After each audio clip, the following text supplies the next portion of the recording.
நீங்க இன்னும் அதிமுக சிதைஞ்சு போயிடுத்துணும், திமுக அப்படியே ஸ்ட்ராங்கா இருக்குங்கிற மாதிரி பேசாதீங்க. திமுக ஸ்ட்ராங்கா இல்ல, அது முடிஞ்சு போச்சு.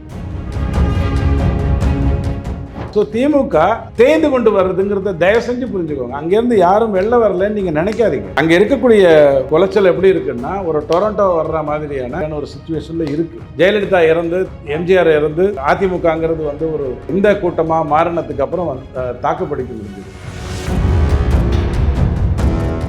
ஆனால் உதயநிதியால் இன்றைக்கி அதை பார்க்க முடியும். ஏன்னா அங்கே இருக்கக்கூடிய துரைமுருகனும், அங்கே இருக்கக்கூடிய நேருவோ, அங்கே இருக்கக்கூடியவங்களே அவருக்கு ஹெல்ப் பண்ண போகிறதில்ல. அப்போ இன்பநிதி வர்றதுக்கு வாய்ப்பே இல்லை.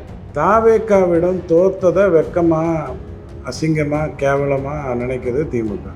அவங்களுக்கு எப்போதுமே அப்படி தான். தனக்கு மேலே யாராவது இருந்தால் அவங்கள சிறுமப்படுத்தி கீழே கொண்டு வந்துடுவாங்க. தனக்கு கீழேருந்து யாராவது மேலே வந்தால் அவனை வந்து ஓட விடுவாங்க, விரட்டுவாங்க.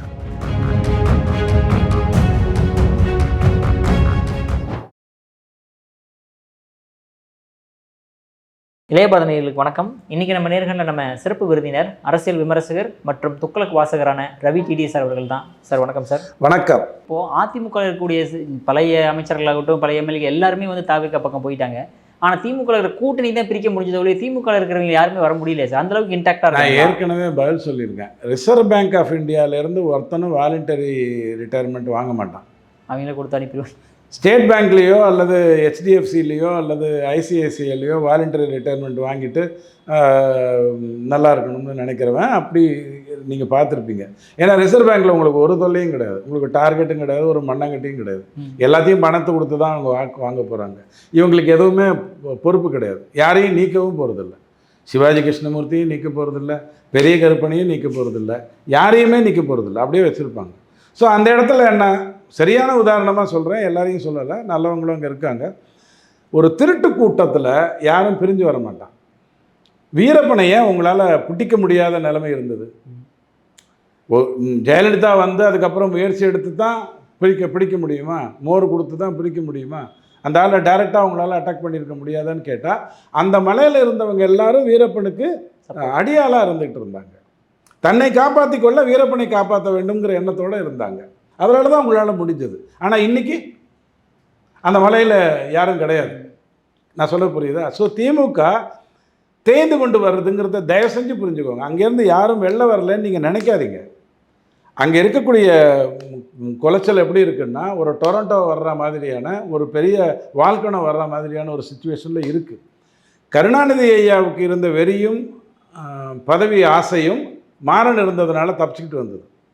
ஸ்டாலின் ஐயாவுக்கு இருந்த பதவி வெறியும் பதவி ஆசையும் இந்த ஜெயலலிதா இறந்து, எம்ஜிஆர் இறந்து, அதிமுகங்கிறது வந்து ஒரு இந்த கூட்டமாக மாறினதுக்கு அப்புறம் தாக்குப்பிடிக்க முடிஞ்சது. ஆனால் உதயநிதியால் இன்றைக்கி அதை பார்க்க முடியாது. ஏன்னா அங்கே இருக்கக்கூடிய துரைமுருகனும், அங்கே இருக்கக்கூடிய நேருவோ, அங்கே இருக்கக்கூடியவங்களே அவருக்கு ஹெல்ப் பண்ண போகிறதில்ல. அப்போ இன்பநிதி வர்றதுக்கு வாய்ப்பே இல்லை. அலாவுதீன் கில்ஜி குடும்பத்தில் அடுத்த மகன் தான் ராஜாவாக வருவாங்கிறது நிலை தடுமாறி போச்சுன்னு சொன்னால் ஆட்டோமேட்டிக்காக அலாவுதீன் கில்ஜி சாம்ராஜ்யம் அழிஞ்சிடும். திமுக அழிவின் பாதையில் தெல்ல தெளிவாக போயிட்டுருக்கு. நீங்களாக அதுக்கு வந்து ஒரு நல்ல விஷயம் கொடுத்து, சார் அது எஃகு கோட்டை சார், அது கொள்கை கூட்டணி சார் அப்படின்லாம் பேசி அதுக்கு உயிர் கொடுக்காதீங்க. இது இப்படியே விட்டீங்கன்னு சொன்னால் திமுக தன்னை போல் அழிஞ்சிடும். ஏன்னா இன்றைக்கி யாருக்கும் அதில் கில்லர் இன்ஸ்டிங்க்ட் இல்லை. காரணம், பல லட்சம் கோடியை அந்த ஒரு குடும்பம் ப்ளஸ் 13 குடும்பத்துக்கிட்ட நீங்கள் ஆல்ரெடி கொடுத்துட்டீங்க. தயவு செஞ்சு புரிஞ்சுக்கோங்க. அவங்க வந்து அடுத்த ஜெனரேஷன் வந்து தன் வேலையை பார்க்குறதுக்கு போயிடுவான். இன்னும் மரக்கடையை வைத்துக்கொண்டு மேலே வரணும்னு நினைக்கிறவன் இருக்க மாட்டான். கொல்லனாக இருக்கணும்னு நினைக்க மாட்டான். அடுத்த ஜெனரேஷனாவது அப்பா செய்த தொழிலுக்கு வந்தது இல்லையா? இப்போ அது கிடையாது. டோட்டலாக அங்கே டிஸ்மேண்டில் ஆகிட்டுருக்கு. நீங்கள் இன்னும் அதிமுக சிதைஞ்சு போயிடுத்துணும், திமுக அப்படியே ஸ்ட்ராங்காக இருக்குங்கிற மாதிரி பேசாதீங்க. திமுக ஸ்ட்ராங்காக இல்லை, அது முடிஞ்சு போச்சு. அவங்களுடைய கொள்கைகள் எதுவுமே இன்றைக்கி செல்லுபடியாகாது. தாவேக்கா இன்றைக்கி 15லேருந்து 25 வயது உள்ள வாலிபர்களையும் 15 கீழே இருக்கக்கூடிய குழந்தைகளையும் திமுகவுக்கு எதிராக கொண்டு வந்து நிறுத்திருச்சு. அடுத்த 3 ஜெனரேஷன் இவங்க திமுகவை ஆராதிக்க போகிறதில்லை, அரவணைக்க போகிறது இல்லை.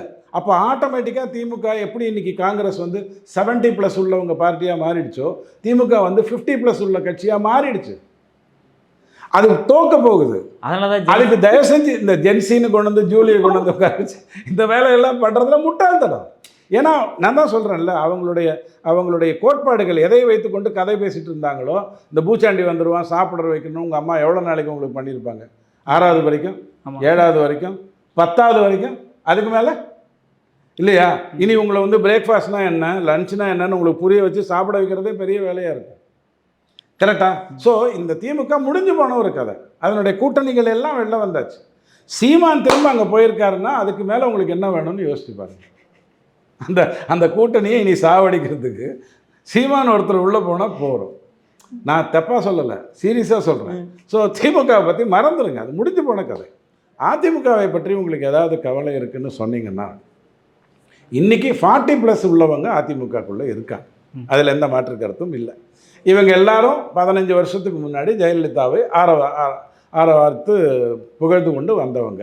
இவங்களை நீங்கள் வந்து உடனே கலைக்கணும் அப்படின்னு சொன்னால், அங்கே அண்ணாமலை போயிட்டா நல்லது நடக்குமா, தினகரன் போயிட்டா நல்லது நடக்குமா அப்படின்னு பேசி பிரயோஜனமே கிடையாது.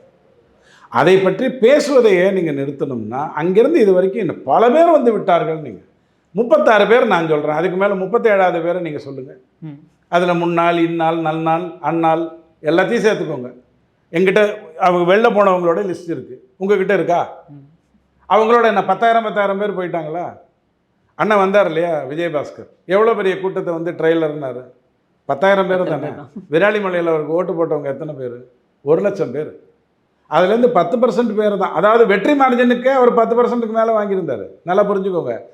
இந்த தேர்தலில் தாவேக்கா எல்லா பக்கமும் அடித்து தள்ளும்போது விராலிமலையில் அதிக வாக்கு வித்தியாசத்தில் விஜயபாஸ்கர் ஜெயிக்கிறார். ஏன் அவரால் 10,000 போய் ட்ரெய்லர்னு காட்ட முடியுது? ஏன் அந்த மீட்டிங்க்கு விஜய் வரல? ஆமாம் சார். இதை எல்லாம் தயவு செஞ்சு லேட்ரல் திங்கிங்னு ஒன்று சொல்லுவார் சுஜாதா, அடிக்கடி மாற்றி யோசிங்க அப்படின்னு சொல்லுவார்.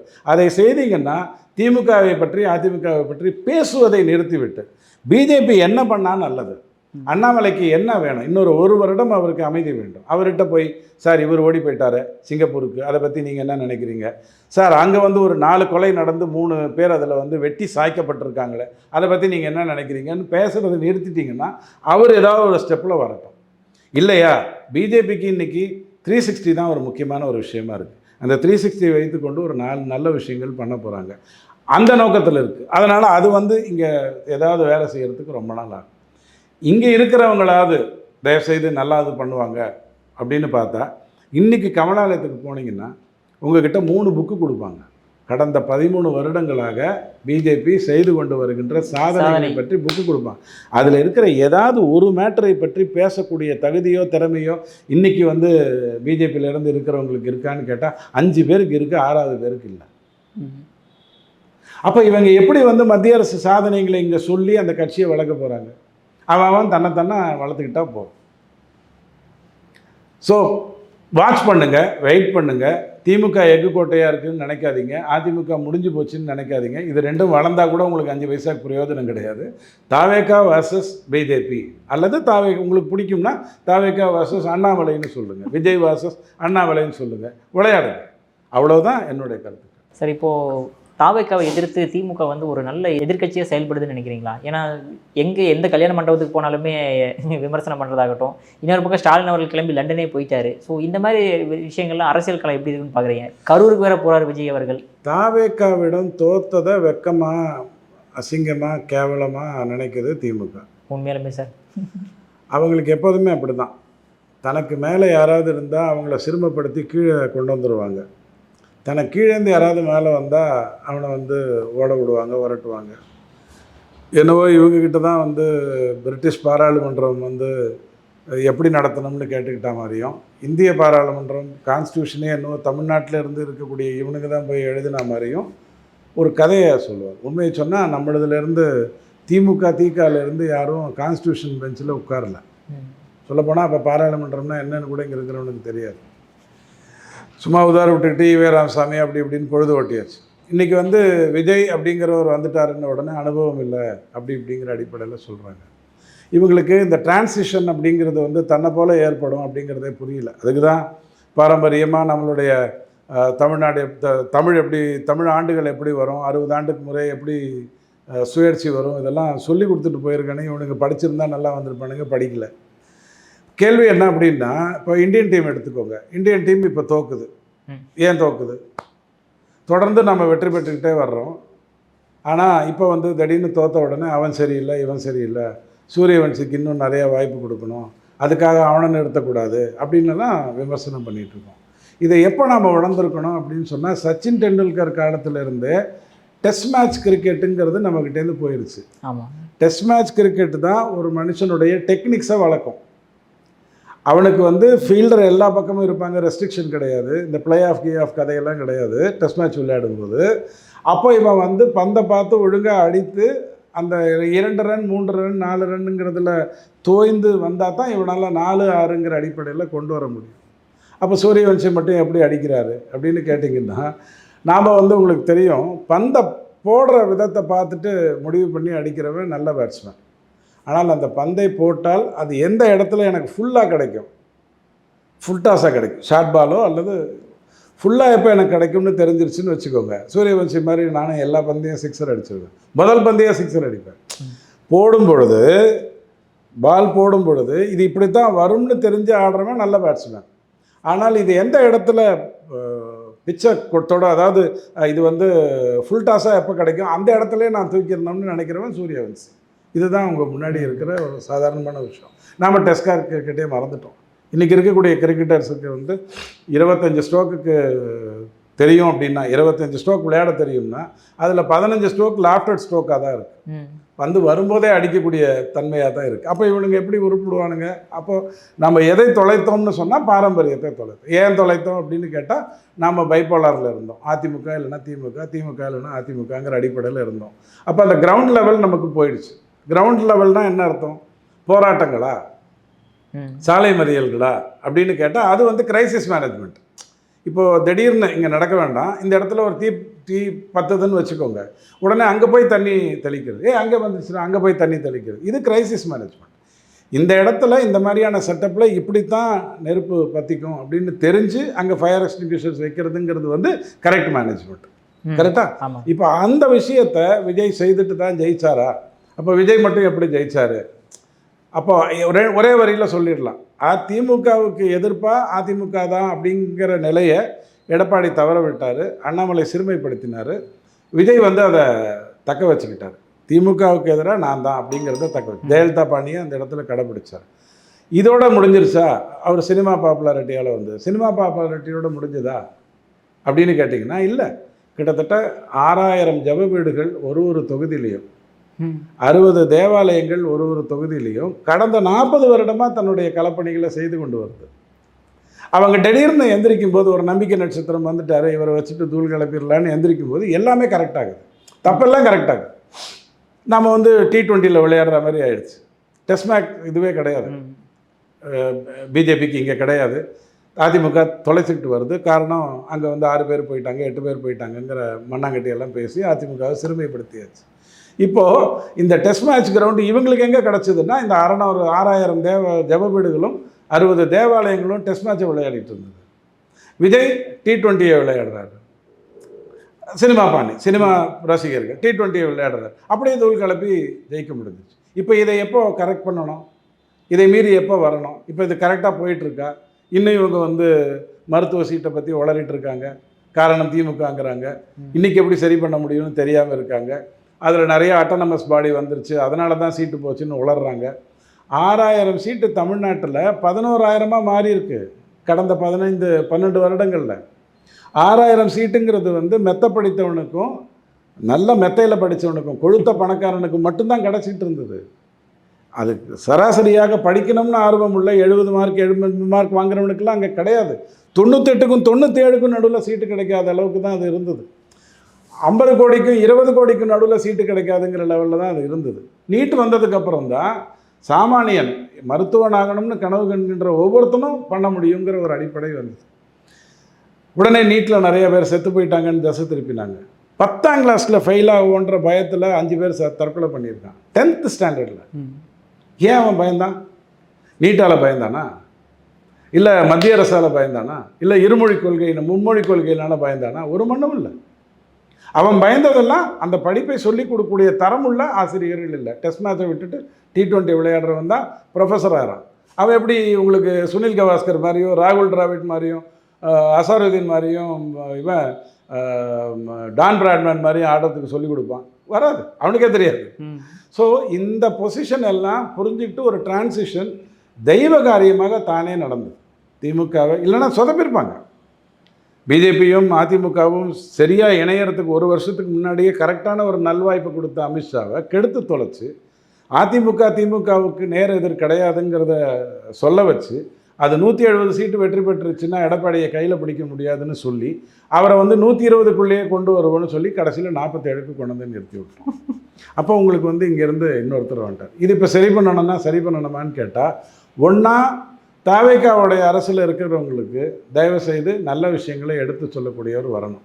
அங்கே செங்கோட்டையன் தான் ப்ரொஃபஸராக இருப்பாருன்னு சொன்னால், அந்த காலேஜுக்கு டீனா செங்கோட்டையன் தான் இருப்பாருன்னு சொன்னால் தாவேக்காவால் சத்தியமாக முன்னுக்கு வர முடியாது.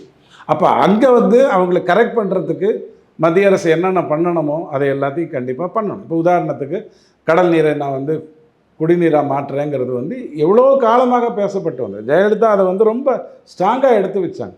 அது நடக்கக்கூடாதுங்கிறதுக்காகவே அப்போ வாசன் வந்து அந்த மந்திரியாக இருந்தபோது அதை சிதைத்தாங்க. அது நடப்பதற்கான சாத்தியம் இல்லாமல் பண்ணாங்க. திசை திருப்பி சட்டமன்றத்தை மாற்ற நினைக்கிறாங்கன்னு சொல்லி டோட்டலாக திசை திருப்பி ஒரு அரசியலை பண்ணாங்க. இப்போ இதையெல்லாம் தாண்டி இந்த மாதிரியான விஷயத்துக்குள்ளே ஒரு நினைக்கணும். அதாவது முதலீடுகளை தமிழ்நாட்டுக்குள்ளே கொண்டு வர்றதுக்கு என்ன வழிகள்.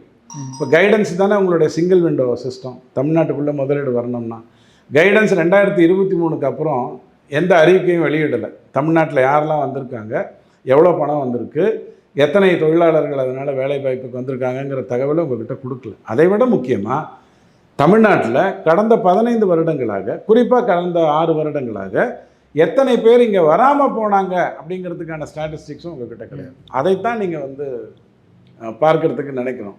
அதை விட்டுட்டு ஸ்கூலுக்கு போகலாமா, கள ஆய்வு செய்யலாமா, அது இவங்க செய்யலாமா, மாணவியை அசிங்கப்படுத்தலாமான்னு நம்ம திசை திருப்பி உட்காந்து பேசிக்கிட்டு இருக்கோம்.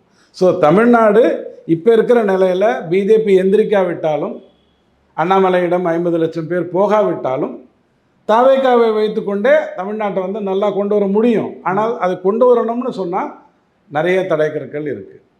பிஜேபியோ அண்ணாமலையோ 2 பேருமே தனித்தனியாகவோ இணைந்தோ செயல்பட்டு வந்தால் பெரிய மாற்றத்துக்குள்ளே நம்மளால் கொண்டு வர முடியும். இதுதான் ஆக்சுவல் ப்ராப்ளம். அங்கெல்லாம் டெஸ்ட் மேட்ச் ஆடுறதுனால நம்ம வந்து 18 மாநிலங்களில் முதலமைச்சர் ஆகிட்டோம். 3 மாநிலங்களில் தேசிய ஜனநாயக கூட்டணி முதலமைச்சரை வைத்திருக்கு. ஆனால் ஜார்க்கண்டையோ கேரளத்தையோ தமிழ்நாட்டையோ நம்மளால் இன்னும் ஆள முடியல. பஞ்சாபையோ தெலுங்கானாவையோ இன்னும் கொஞ்சம் நாளில் ஆளுவதற்கான ஏற்பாடை பண்ணிடுவோம். உத்தரப்பிரதேசில் ஒரு ஆரோக்கியமான ஒரு சிச்சுவேஷன் யோகி முன்னாடி இருக்குது. அதை சிறுமைப்படுத்துவதற்கு இந்த ராம் மந்திர் விஷயத்தை கொண்டு வர்றாங்க. ஏற்கனவே தர்மஸ்தலாவை அப்படி தான் கொண்டு வந்தாங்க. தர்மஸ்தலா எனக்கு தெரிஞ்ச 50 வருடங்களாக, நாம் பார்த்த வகையிலேயே 50 வருடங்களாக தர்மஸ்தலா அற்புதமான சேவையை செய்து கொண்டு வருது. அங்கே போய் எல்லாரையும் புதைக்கிறாங்க, சாவடிக்கிறாங்கன்னு ஒரு கதையை விட்டாங்க, அது தோற்று போச்சு. இப்போ அடுத்தது ராம் மந்திருக்குள்ளே வந்திருக்காங்க. குருமூர்த்தி ஐயா முந்தானத்துக்கு துக்ளக்கில் ஒரு ஆர்டிக்கல் எழுதியிருக்காரு. ராம் மந்திரில் உண்மையிலே நடந்தது என்ன, அதை வைத்து கொண்டு நடக்கின்ற அரசியல் என்னன்னு எழுதியிருக்காரு. இதை எல்லாம் எடுத்து வச்சு பார்த்தால் இன்னும் 5 மாநிலங்கள் தான் பிஜேபி கையில் இல்லாமல் இருக்குது. அதில் ஒரு மாநிலம் தமிழ்நாடு அட்லீஸ்ட் திமுக அதிமுக கையில் இல்லாமல் தாவேகா பக்கம் வந்திருக்கு. இதே நிலையிலேயே கொண்டு வருவதற்கு ஏதாவது வழி இருக்கான்னு நம்ம பார்க்கணும். ஆனால் இதில் ஒரு ஆபத்து இருக்குது. அதை இப்போ நான் சொல்லி உங்களை பயமுறுத்த விரும்பலை. அது அடுத்த 60 வருடத்தில் நடக்க போகிற ஒரு விஷயம். இப்போ தாவேக்காவை அப்படியே கண்டினியூ பண்ண வச்சிங்கன்னா அது இன்னொரு 60-70 வருடத்தில் நமக்கு வெளிகளை கொண்டு வரும். கிறிஸ்தவர்கள் பிரச்சனைங்கிறதுக்கு மட்டும் இல்லை. நீங்கள் நல்லா பார்த்தீங்கன்னா, நான் இந்த கேள்வியை உங்ககிட்ட விட்டுறேன், கேட்குறவங்க கிட்ட விட்டுறேன். கிழக்கு தெற்கு மாவட்டங்கள் தமிழ்நாட்டில் ₹1 சம்பாதிக்குதுன்னு சொன்னால், மேற்கு வடக்கு மாவட்டங்கள் ₹3 சம்பாதிக்குது, ₹2,000 சம்பாதிக்குது. இந்த காரணம் என்ன? ஏன் இது வந்து சமூக நீதிக்குள்ளே வரல? ஏன் இந்த நிலப்பரப்பு மட்டும் இப்படி இருக்குது? அதெல்லாம் கடலோர மாவட்டங்கள். அதை ஆக்கிரமிக்கிறது யார்? அதுக்காக அதை ஏழ்மையிலே வைத்திருக்க வேண்டுங்கிற எண்ணம் யாருக்கு இருக்குது? அதுதான் உங்களுக்கு இங்கேருந்து ஆபத்தை கொடுக்க போகுது. இந்த பக்கம் கேரளாவுக்கு போனீங்கன்னா, கேரளத்தை பொறுத்த வரைக்கும் ஒரு குறிப்பிட்ட மதத்தினுடைய ஜனத்தொகை அதிகமாகிட்டு வருது. IUMLுடைய சப்போர்ட் இல்லாமல் இன்றைக்கி வந்து வேணுகோபாலால் முதலமைச்சராக வர முடியல. இவர் வராரு, கேரளாவுடைய முதலமைச்சராக வராரு. அப்போ அதனால் ஏதாவது ஆபத்து இருக்கான்னு கேட்டால் இருக்குது. அதெல்லாம் இன்னொரு 50-60 வருடத்தில் மாறும். இந்தியாவுடைய இந்த கீழ்ப்பகுதியை வந்து ஆக்கிரமிக்கிறதுக்கு இந்த 2 மதங்கள் தன்னுடைய வேலையை ஒழுங்காக செய்யும். நான் சொல்கிறது இங்கே இருக்கிறவங்க இல்லை, மேலே இருக்கிறவங்க. ஆனால் மேலே ஒரு 5 நாடுகள் இருக்குது நமக்கு நிலப்பரப்பில். அதை வந்து நாம் ஓரளவுக்கு தக்க வச்சிட்ருக்கோம். மயமாரில் என்ன பண்ணணுமோ அதை ஒழுங்காக பண்ணிக்கிட்டு இருக்கோம். மற்றதெல்லாம் அந்த ஏரியா கொஞ்சம் இங்கேயும் பிஓகேல என்ன பண்ணணுமோ அதை ஒழுங்காக பண்ணிக்கிட்டு இருக்கோம். பிஜேபி இருக்குது, காப்பாற்றிடும். ஆனால் இந்த இடத்துல காப்பாற்றணும்னு சொன்னால், குறிப்பாக கேரளம், தமிழ்நாடு காப்பாற்றப்பட வேண்டும்னு சொன்னால் இன்னும் நிறைய வேலைகள் இருக்குது. Okay sir. சரி, அதே மாதிரி இப்போ நம்ம அரசியல் விஷயமா பார்த்தோம் அப்படின்னா, இப்போ கூட்டணி கட்சிகளுடைய பிரச்சனை பெரும் பிரச்சனையாக இருக்குது சார். அதாவது இப்போ நம்ம தாவேகாவோட இருக்கமா, திமுகவோட இருக்கமா அப்படின்ற ஒரு சின்ன குழப்பத்திலே இருக்காங்க. திமுக ஆல்ரெடி சொல்லிருச்சு எல்லாம் சோஃபாவுக்காக வந்து எல்லாம் ஓடி போயிட்டாங்க அப்படின்ட்டு. பட் இருந்தாலுமே திருமாவளவன் இன்னுமே வந்து அமைச்சரவையிலே இடம் பெற்றுட்டாரு. இருந்தாலுமே நான் வந்து தாவேகாவோட என்ன கூட்டணியில் இருக்கேன் அப்படின்ற ஒரு விஷயத்தை வெளியே சொல்ல மாட்டேன்றாரு சார். என்ன தயக்கம்? திருமாவளவன் ஐயா எப்போதுமே யூட்டர்ன் அடிப்பார். எல்லா விஷயத்துலையுமே யூட்டர்ன் அடிப்பார். அவர் ஃபஸ்ட்டு கரெக்டாக பேசுவார், அதுக்கப்புறம் கரெக்டாக தப்பாக பேசுவார். அது அவருடைய இயல்பு, திருமாவளவன் ஐயாவோட இயல்பு. காரணம், திருமாவளவன் ஐயா ஒரு கட்சியை நடத்துகிறாருன்னு சொன்னால் அந்த சித்தாந்தம் கரெக்டோ தப்போ, அவர் போகிற பாதை சரியோ தப்போ, அதை புறந்தள்ளிட்டு அவர் ஏன் கஷ்டப்படுறாரு? அவருடைய வாக்குகள் வந்து இப்போ தாவேகா பக்கம் நிறையா போயிடுச்சு. இனி போகாமல் இருக்கிறதுக்கு என்ன பண்ணணும்? இனி போகாமல் இருக்கிறதுக்கு எப்படி பண்ண முடியும்? மடையை திறந்தால் தண்ணி வந்து கீழ்ப்பகுதிக்கு தானே போகும், மேல் பகுதிக்கு போகாது. அப்போ ஆட்டோமேட்டிக்காக அது ஒரு பிரச்சனை இருக்குது. வைகோவோ, சிதம்பரமோ, அல்லது திருமாவளவனோ, அல்லது கம்யூனிஸ்டோ இங்கே இருக்கக்கூடிய கூட்டணியை நாங்கள் தான் பார்த்துக்க போகிறோம். ஒரு கோஆர்டினேட்டராக கம்யூனிஸ்ட்டுக்கு தான் கொடுக்கணும், ஒரு கோஆர்டினேட்டராக திமுகவுக்கு தான், விசிகாவுக்கு தான் கொடுக்கணுங்கிற ஒரு போட்டி இப்போ நிலவிட்டு வருது. இவங்களுக்கு விஜயை கரெக்டாக தெரியல. விஜய் எல்லாரையும் பயன்படுத்திக்கிட்டு அதுக்கப்புறம் ஒரு யூசன் த்ரோவாக தான் எதையும் வச்சுருப்பாருங்கிறது இவங்களுக்கு தெரியல. சொல்லப்போனால் ஃபியூசன் த்ரோவாக இருக்குங்கிறது வந்து இவங்களுக்கு தெரியல. அதனால் வந்து சில விளையாட்டுகள் விளையாடுறாங்க. ஆனால் இவ்வளவு நாளாக மாமன் பொண்ணை தான் கல்யாணம் பண்ணிக்க போகிறேன்னு என்னை வளர்த்துட்டாங்க. திடீர்னு எனக்கு வந்து ஒரு காதலி வந்துட்டான். இப்போ நான் அங்கேயா இங்கேயா அப்படிங்கிற குழப்பம் எனக்கு வரும். விசிகாவுக்கு வந்திருக்கு. ஏகப்பட்ட பணம் ஏதோ விஷயங்களில் வாங்கி திமுக கூட்டணியோடு இருந்தாச்சு. இந்தி கூட்டணின்னு போனால் தான், ஏன்னா திருமாவளவன் ஐயாவுடைய கனவு வந்து முதலமைச்சருங்கிறது உருப்படுற விஷயம் இல்லை, ஸ்ட்ரைட்டாக பிரதமர் தான். ஏன்னா அவருக்கு தான் எல்லா அதிகாரமும் இருக்குது. அப்போ இந்தி கூட்டணி ஊற்றிக்கும், காங்கிரஸுக்கு டபுள் ஸ்டாண்ட் வரும். இது எல்லாம் இவங்களுக்கு குழப்பமாக. ஏற்கனவே யூட்டன் அடிக்கக்கூடிய திருமாவளவன் ஐயா டெய்லி யூட்டனாக அடித்து 8 போட்டுக்கிட்டு இருக்காரு. இப்போது தொடங்கிய இடத்துக்கே வந்துக்கிட்டு இருக்காரு. அவரை அப்படியே விட்டுருங்க, அவர் புலம்பினா புலம்பட்டோம், அப்படியே விட்டுருங்க அப்படிங்கிறது தான் என்னோட அபிப்பிராயம். பட் இருந்தாலுமே வைகோ அவர்கள் வந்து இத்தனை நாள் திமுக கூட்டணியில் இருந்துட்டு எதுவுமே பேசாமல் இப்போ வெளியே வந்தவுடனே திமுக வந்து கரப்ஷன் கமிஷன் அப்படிங்கிறாரே சார். எதுக்கு இந்த அளவுக்கு ஏன் கூட்டணியோட இருக்கு? வைகோ இப்போ அவர் வந்து வைகோ வந்து சார் நீங்கள் தான் லெக் ஸ்பின்னரு, அங்கே லெஃப்ட் ஹேண்ட் பேட்ஸ்மேனு, நீங்கள் கரெக்டாக போடுங்கன்னா கரெக்டாக போட்டுருவார். ஒரு 4 ஓவர் கழிச்சு சார் நீங்கள் தான் ஆஃப் ஸ்பின்னரு, நீங்கள் இப்போ வந்து இங்கே ரைட்டு 2 பக்கமும் ரைட்டு காம்பினேஷன் தான் இருக்குது, நீங்கள் போடணும்னா போட்டுருவார். ஏதாவது ஒரு ரோல் எடுத்துக்கிட்டால், ராவணன் ரோலோ ராமன் ரோலோ பீஷ்மன் ரோலோ அல்லது விதுரர் ரோலோ எதை கொடுத்தீங்கனாலும் அந்த ரோலுக்கு பாத்திரமாகவே மாறுறதுங்கிறது வந்து ஈயம் பூசின பாத்திரமாகவே மாறுறது வைகோ ஐயா மட்டும்தான். என்ன பிரயோஜனம்? இதுக்கு முன்னாடி 3 முறை திமுகவோட அவர் மறைச்சிருக்காரு. ஒரு சீட்டுக்கெல்லாம் வெளில வந்திருக்காரு. பெரிய ஆல்டர்னேட்டிவாக பார்க்கப்பட்டவர். 11 பேர் அவரோட போயிட்டாங்க. அப்படி ஆல்டர்னேட்டிவாக பார்த்தவர். அவரது என்னென்னா, இந்த ஆஃபீஸில் கடுமையாக ஒர்க் பண்ணுறவன் சாயங்காலம் 6 மணிக்கு வந்ததுக்கப்புறம் வீட்டில் உட்காந்துட்டு சிறகடிக்க ஆசை, எதிர்நீச்சல் தொடர்கிறதுன்னு சீரியலை பார்த்துட்டு திருப்பி காலையில் ஆஃபீஸ்க்கு போகும்போது திருப்பி அங்கே போய் வேலையை செஞ்சுட்டு ஒரு வேலையை செய்வான் பாருங்கள். அதாவது இதை இங்கே கேரி பண்ணுறதில்ல, இதை அங்கே கேரி பண்ணுறதில்ல, ரெண்டுத்துக்கும் நடுவில் ஒரு டான்ஸு. இது வைகோவுடைய பிரச்சனை.